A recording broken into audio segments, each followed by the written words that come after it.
Reconstruction Authority giving an update on donations pledged following Hurricane Dorian. And a Grand Bahama man is seeking justice after his home was destroyed by fire.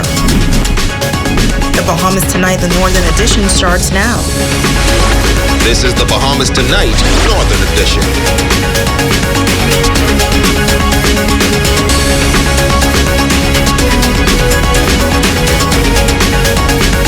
This is the Bahamas Tonight, the Northern Edition. Good evening. I'm Natalia Hall. Thank you so much for tuning in. Topping the news tonight, the national flag carrier Bahamas Air resuming inter-island flights today as the country continues its phased reopening. The flight, which left New Providence for Freeport, had very little occupancy. Our Jamila Mizik spoke with a few passengers who say while they were happy to return home, the process was a bit complex. The first Bahamas Air flight to Freeport landed on Thursday morning at around 9:30 a.m. with only 3 passengers on board. We spoke to passenger Dominic Seymour, who says after being stuck in New Providence for quite some time, the news that commercial inter-island travel could continue was a sigh of relief. I've been in Providence for over a month now. It was very hard for me because I'm just a young man just trying to find work, but so I was jumping from house to house to house, staying with friends and family, because everyone wants you around them when the COVID is out there, basically. So it was really hard for me, so I'm pretty much glad to be back right now home, where I know I'm good, I know I'm safe, and I know I got someplace to go now. So I'm back with my family now. And these residents say while they're happy to be back home, they do have concerns about the cost of the COVID test, which is a requirement to travel.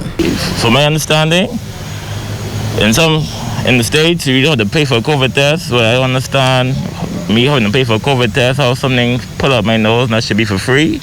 Because it just really didn't make no sense. That's like adding extra debt to my pocket, and it really didn't make no sense to me. So that part of it, I don't understand. Because to go to a private clinic and pay at least $200 for a test, which is pretty much ridiculous, and I really don't like that. I just came back from Austin, Texas, and I did not experience this. Because if the test is negative, why do we have to go through all this different screening? This ain't making no sense, you know? And then I did a test 2 weeks ago. I did the 14 days quarantine, okay? Now here it is to come on this flight. I had to do another test, and that was $225. It's unfair. You have to do this test. If you don't do this 5-day test, you cannot travel. And the least you can do it for in Nassau is $125, and you have to make an appointment for that. And their lines are ridiculous. You understand me? But I don't see why, because I went to America. I didn't pay for a test. They just needed to know that I was negative or positive. And they did the test freely, and I wasn't even a citizen of their country. I mean, it's great to be back home because I ain't been home in 3 months, you know, and I sing hallelujah and I thank you, Lord. But it's just that to go through all of that to come back home into my country. Now all passengers traveling from Nassau must be in possession of a negative PCR COVID-19 test, not more than 5 days old. Persons must also self-quarantine for 14 days on arrival at their destination. According to Bahamas Air's flight schedule, there will be 1 flight daily between Nassau and Freeport until further notice. And Flamingo Air, which offers flight services into Freeport, Marsh Harbor, and Bimini, will also have 1 flight daily between those destinations. All of the safety protocols must be followed, face masks must be worn, and health visas are required. Now 11 passengers left from Freeport on that flight to return to Nassau. Jamila Mizik, ZNS Network News.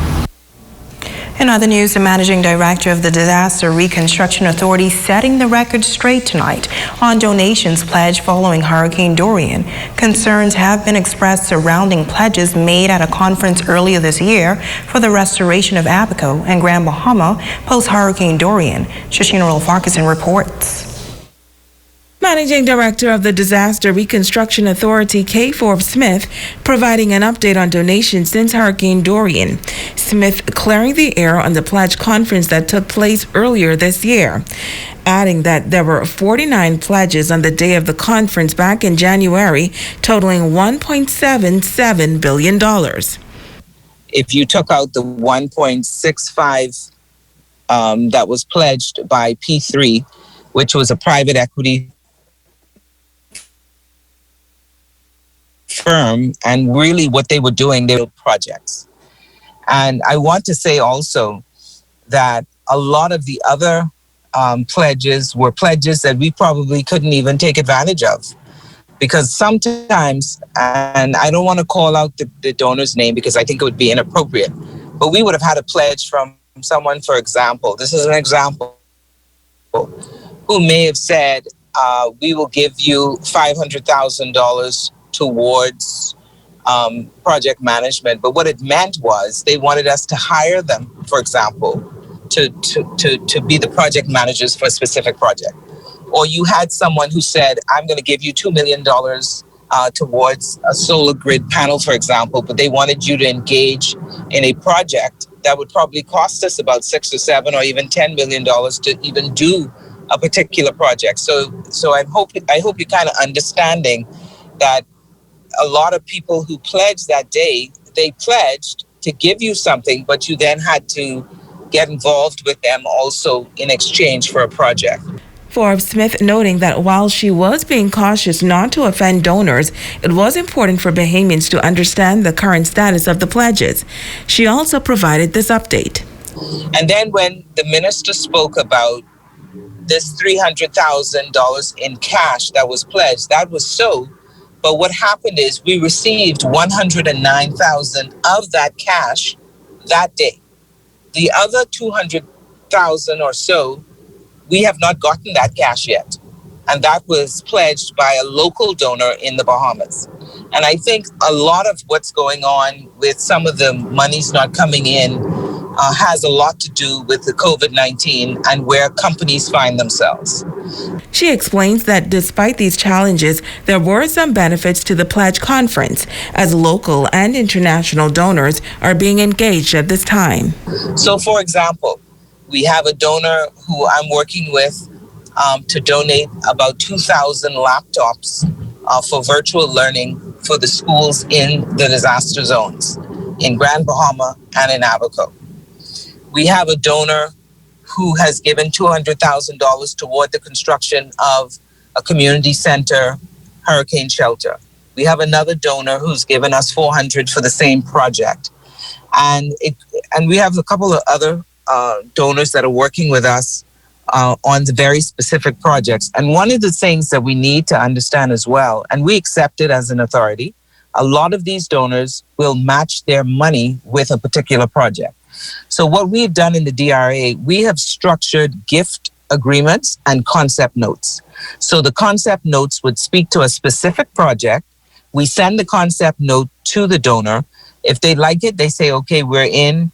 Then they say, okay, let's get involved. Then we come up with a gift agreement. And as for the way forward with the 49 pledges, some people we can't reach. Some of them were government pledges, so there were about 7 governments that pledged something. So what we did is those pledges are being actively pursued through the Ministry of Foreign Affairs. So I think the U.S. government, for example, had pledged this $2.1 million towards some security, national security. I don't know specifically what it is yet, but because we felt that the best thing to do with the government pledges were for the Ministry of Foreign Affairs, country to country, diplomatic note to diplomatic note, would go ahead and pursue those pledges. Now the managing director says whenever donations are received, the government will make the announcement. Shashina Rolf-Farquharson, ZNS Network News. Thanks so much, Shishina. The Ministry of Agriculture on Grand Bahama distributing 12 hydroponic systems to residents on the island in an effort to encourage local farming.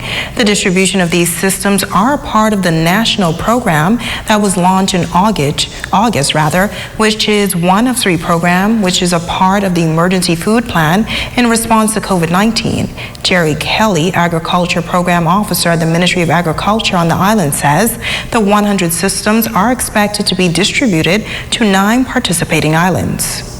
The whole objective of this emergency food plan is to increase local food production and using sustainable agricultural practices.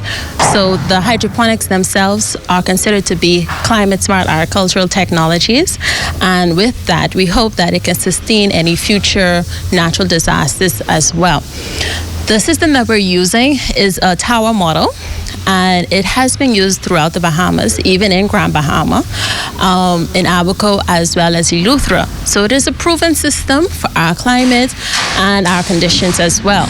Grand Bahama has received the first distribution of 24 systems. Up next will be Abaco, and then we'll move throughout the islands, and hopefully before the year ends we'll get to Long Island. Receiving one of the systems was Lucknar Timothy, who says that his first order of business will focus on growing vegetables that are sold in local food stores.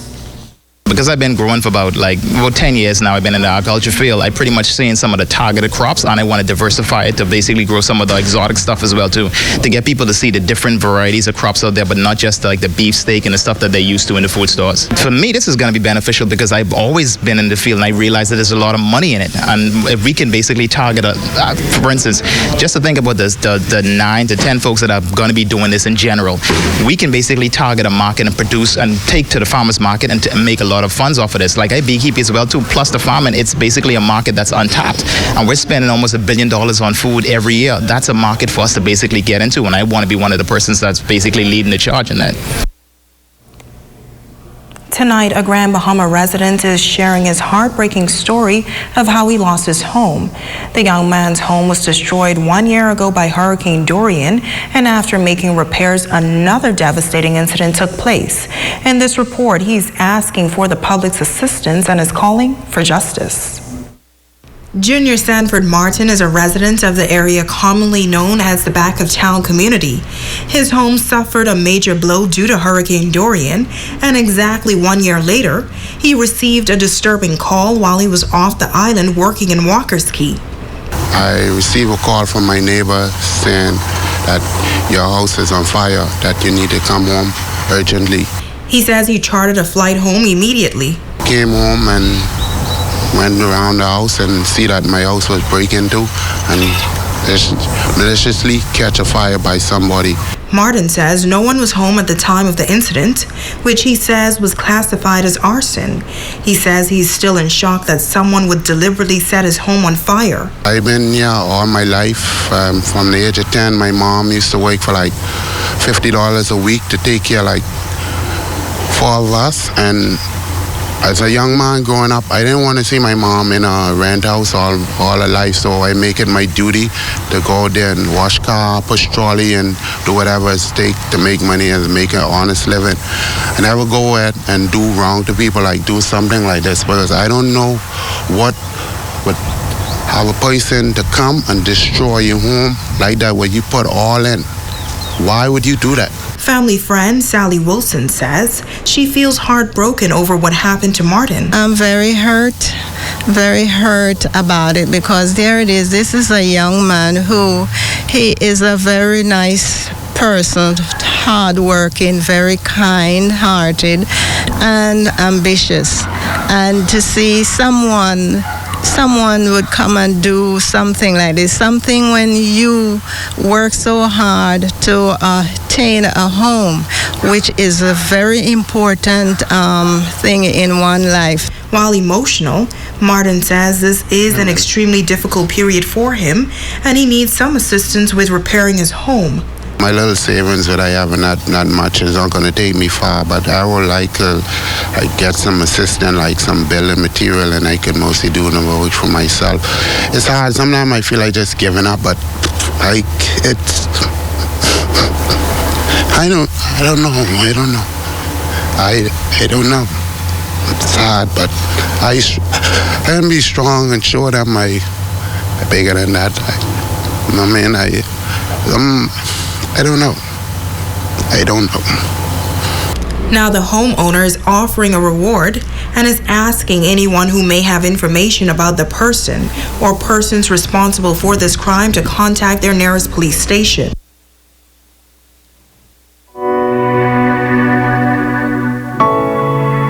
My name is Emily Monroe, Associate Pastor of Zion Methodist Church, Current Island, Eleuthero. Psalms 46 declares, God is our refuge and strength, a very present help in time of trouble. So as the world goes through this pandemic, we are locked down, and you may feel like you're in prison and there is no way out. Hope is found in Jesus Christ. So when it seems like everything around you is crumbling, He is your hope.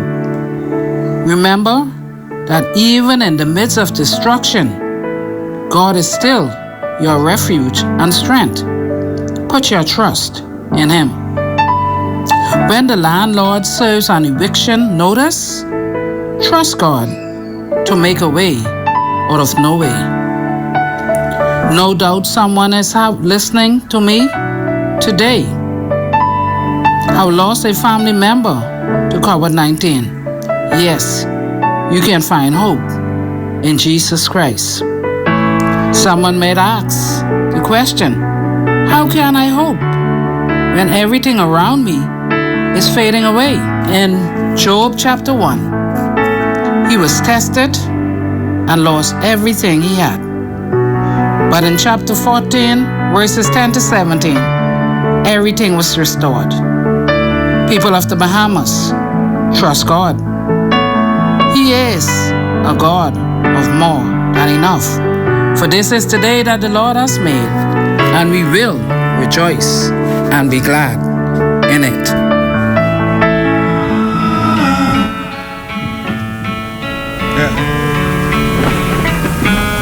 Coming up, a local gospel artist bringing hope through music. We will tell you more right after this break.